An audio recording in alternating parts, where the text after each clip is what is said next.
Hello everyone, my name is Eric and welcome to this episode, which will be kind of an introduction and a sneak peek of the upcoming video series I'm going to do on Mutant Chronicles. I'm going to go through the game, the system in itself, the different editions and the differences between them, depending on how much I feel like going through that. But what I'm mostly going to do is to go through the fluff, like the backstory and a little bit how it changes over the editions up to the third edition, which was released a few years ago by Modifius. This is a Swedish role-playing game that was released in 1993, and I have gotten my hands on a first edition English version. I own the Swedish version, but it's easier when I have the English available because I'm going to do some quotes. So I'm going to read from the cover of this book, like the main core rules. So this is what it says. It all began in the darkness of the void. We freed ourselves from the hell we had created on Earth, but freedom had a price. The weak and the poor fell victim to the corporations who ruled the solar system. Driven by the greed, the corporations laid claim to the 10th planet and woke the sleeping beast. May its name be forever despised. Thus did the Dark Legion descend on us, howling for our death and destruction. Now is the time to conquer our fear and stand up against the tidal wave of the dark symmetry. Now is the time for heroes. Which is kind of the slogan of the game. Now is the time for heroes. It's a heroic role-playing game where you play like the action hero. At least that's how the first edition was portrayed, but it couldn't really find a balance between being the Dick Tracy kind of hero or the war hero. Well, it depended on you as a GM. I think they kind of worked it out later on. Mutant Chronicles was incredibly popular. It spawned in its first run 2 editions, like the first edition and then a little bit more streamlined second edition, but also the game Warzone, which was in several editions too. I didn't keep that much track of it, but there are also a lot of tie-in games like Blood Parades, Fury of the Clansmen, Siege of the Citadel. It even spawned 2 card games, collectible card games, Doom Trooper and Dark Eden. So there's a lot that has happened in this game series, and I'm going to try and talk about everything. But here is where we're going to do a little first sneak peek of what we're going to go through. So I've read the dust jacket of the book. It sounds interesting, doesn't it? It did hell, it did a lot to me back in 1993. So I'm going to read the introductory story. So everybody, settle down. Sit gently and let Uncle Eric read a little bit to you. So with that, cue the epic music or whatever I can find. But here we go. I write these, my last words to humankind in pure despair. No one have hearkeneth my words any longer, and the inquisitors will soon collect me for the last trial. I fear this is the end. The evil patterns of the dark symmetry have stretched even into the Brotherhood, my brilliant, beloved Brotherhood. But here, I am but a mere scribe, a dying star on the endless night sky. Who will notice mine eternal absence? I pray in the name of the Cardinal Nathaniel, the Untainted, that this my last work will not have been in vain. The beginning was in the darkness of the void. We had long striven to free ourselves from the bonds of gravity, to escape the hell pit we had created for ourselves on the planet of dead opportunities. Earth. The fearless pioneers of the Capital Corporation founded the first settlements on the Moon and the red planet of Mars, and more settlers followed from the other prominent corporations. The home builders of Bauhaus on Venus, Mishima's chosen few on Mercury, the conquistadors of Imperial among the asteroids, and even further out. New empires were built in the New World, empires of hope, empires for a better future. Among the hopeful generations that followed, the light and ambition prospered as never before. The cities grew, and the new rulers, the managers and directors of the 4 megacorporations were just and fair. In the face of infinity of space, new teachings arose, and the glorious brotherhood, may its name never be soiled, was founded and united mankind towards a promise of paradise. The Capitolians were the first and the most successful. Wherever they staked their claims, on Luna, on Mars, or outside the asteroids, they brought with them their way, the Capitolian way. Their message was simple and without confusion, and to Cardinal Nathaniel's honor they raised the first cathedral in the city of Luna, and in the raw stone of its walls the first chronicle was engraved. Our most devoted disciples, Bauhaus, followed shortly after, and even before they were established on Luna, the proud home builders, handpicked from the ancient families of admirals and counts, began to clear the mighty jungles of Venus and raise the foundations of Heimburg, the home of hope.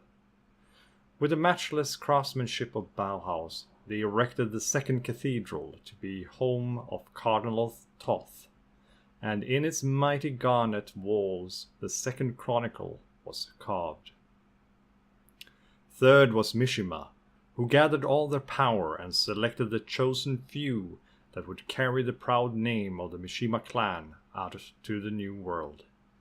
In the appealing hollow underworlds of Mercury, they founded the cities of Longshore and Fukido to eternally remind humankind of the success and brilliance of the now sadly divided clan.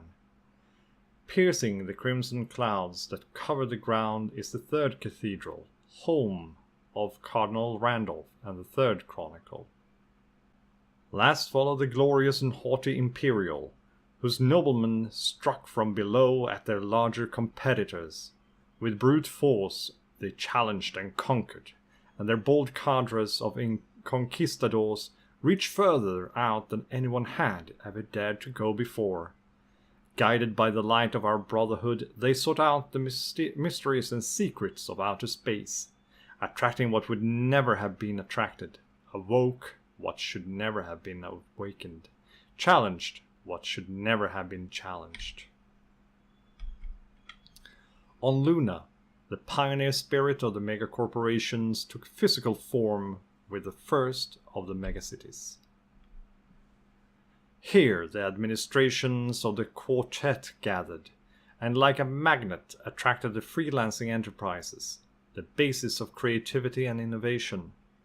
Within the span of a few generations, the site where the capital pioneers placed their founding flag grew into the largest metropolis of all time. In those days, the city was low and spacious to allow entrance to the play of the dim light. The blind faith in the technology that destroyed Earth was dead and buried, and the mayors and citizens of Luna proudly expanded their city, improved it, allowed the free enterprises to settle and prosper. Those were the days of the city that never slept, when Luna throbbed with activity and cheerful smiles. Alas, at the peak of the success, the city transformed and the society took new shape. Man began to shiver and question his strengths, feeling comfort only in the hands of our brotherhood, and in the monumentality of the cathedrals. Instead of advancing, he began to erect memorials of old times and buildings more and more imposing. Yeah, brethren even competing with the cathedrals. The bright avenues were shadowed by the ever higher buildings. The open squares became crowded and bustling. The underground was explored to create space for commuters and sewers. I say unto you, this was the arrival of the darkness, and it is for this I now must pay. For the first time since our leap into space, there arose conflicts over small strips of land in the infinity of space. Hard wars were fought over petty mines and strategic outposts, and in boardrooms on Luna, the competition among the megacorporations and the freelancers was drawn to its extremes. Man was no longer happy. Greed and ruthlessness took the place of joy and bliss. As the conquistadors of Imperial took their first steps on the 10th planet, discovered through the visions of Cardinal Nero, a gust of cold wind swept over the world. Thus it was that the darkness stirred, and with unequaled ferocity it fell upon the young worlds of man like a firestorm, destroying and corrupting all that lay in its way. Only with the strongest determination, endless sacrifices, and the power of the sacred arts of the Brotherhood was the wave of evil brought to a halt. Mankind sighed with relief, and the megacorporations plumed themselves on their efforts and continued their internal feuds. But the damage was done, and darkness had come to stay. At almost the same time as the arrival of the darkness, a new actor entered the stage of high finance and technology. A small and insignificant free enterprise. Cybertronic managed to overnight to gain a position that their four competitors had struggled and warred for centuries to achieve. The status of being a megacorporation. Despite decades of research, both by our inquisitors and by the other megacorporations' agents, no one hath yet been able to uncover the secret behind Cybertronic's rise to power. Finally, our observers managed to force the megacorporations to stand united against the threat from the Dark Legion, and the cartel was founded, but our hopes were all in vain. The cartel was soon infested with their own thoughts of evil. Not much good was done, and instead the cartel became an institution for protecting the interests of the megacorporations against the freelancing enterprises. Finally, they managed to agree on one point, which developed into the brightest new hope since the Inquisition was founded. The Doom Trooper force, solely devoted to battling against the Dark Legions, made up from the best of the megacorporation's soldiers. If ye forgive an old man a small note about the brave knights, the Doom Troopers. I am but a layman, but I cannot help admiring these young men that so often have saved the innocent without a thought about their own lives. Verily, they are the best warriors ever to have spoken a tongue of mankind. They deserve all my respect and honor. Even the best of our mortificators cannot match them in open combat. I should know. I tried. As the first chronicler later carved into the grey marble of the Luna Cathedral, and may I one day be forgiven for duplicating these words. And so did the Dark Legion descend upon us, howling with lust for destruction and corruption, snarling and barking. The degenerate wolves bared their teeth, smelling the blood and carnage that lay ahead. Elian, the mistress of the void, was the first of the 5 apostles to emerge from the shadows of infinity. She is the most potent in interpreting the mysterious ways of the dark symmetry. The followers of Semi, the Lord of Spite, infiltrate the human societies to corrupt humanity from within. His corruptors steal in shadows, promising wealth, glory, and power to the weak of mind.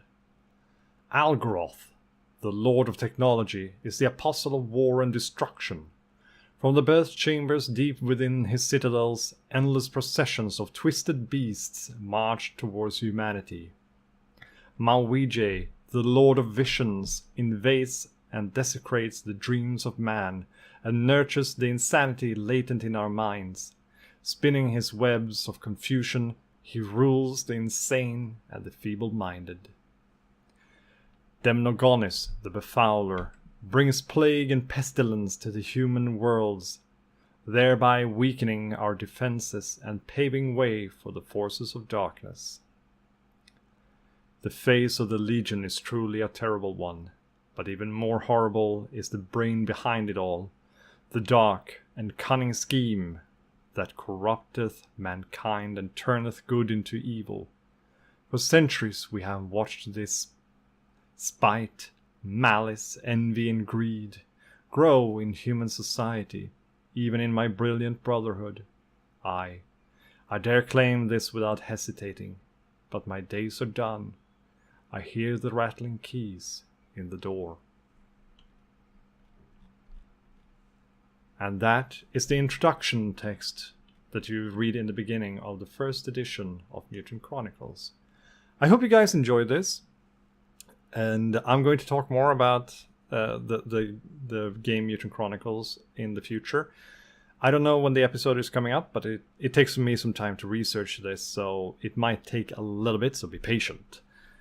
I'll start out by talking about the main game world and the main core books to start with, and then I'll work from there. I'll probably start there, talk about the corporations, then the Brotherhood, and lastly the Dark Legion, and after that probably some subgroups and other settings details. So that's it. I hope you guys enjoyed this. Do leave a like and a comment, and if you like this, do subscribe to the channel and help me grow. But for now, I'm going to sign off, and I'll see you guys later.